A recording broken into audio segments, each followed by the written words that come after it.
প্রিয় গ্রাম পুলিশ ভাই ও বোনেরা, আসসালামু আলাইকুম। আশা করি আল্লাহর অশেষ রহমতে আপনারা সকলে ভালো আছেন।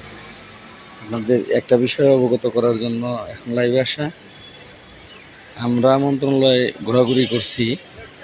আপনারা সকলেই জানেন যে 47,000 গ্রাম পুলিশ বাহিনীর সদস্যদের ভাগ্যটাকে পরিবর্তন করার জন্য কিন্তু আমরা মন্ত্রণালয়ে ঘোরাঘুরি করছি।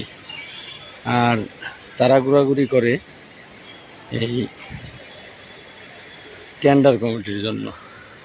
কর্মচারী ইউনিয়নের যে লোকজন আছে তারা কিন্তু এখানে ঘোরাঘুরি করতেছে, তারা চেষ্টা করতেছে তাদের দরকার টেন্ডার কমিটি।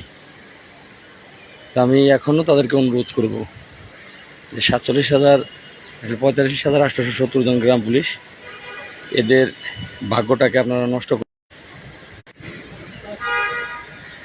এটা একান্তভাবে আপনাদের অনুরোধ করতেছি, আপনারা 47,000 গ্রাম পুলিশের কথা ভাবেন। তাদের এভাবে যদি আপনারা টেন্ডার কমিটির লেগে পাগল হয়ে যান আর মন্ত্রণালয় ঘোরাঘুরি করেন, তাহলে তো সমস্যা হয়ে দাঁড়াবে। আমরা আছি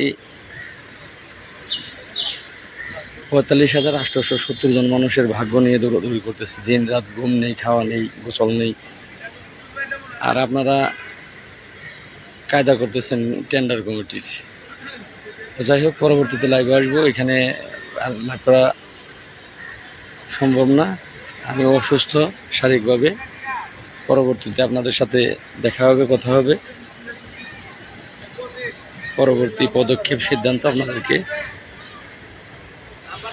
পরবর্তী লাইভে জানিয়ে দেওয়া হবে বা পোস্টের মাধ্যমে জানিয়ে দেওয়া হবে। আপনারা পর থেকেই লাইভটি বেশি বেশি শেয়ার করে দিবেন, শেয়ার করে সকলকে দেখার সুযোগ করে দিবেন। ধন্যবাদ সকলকে।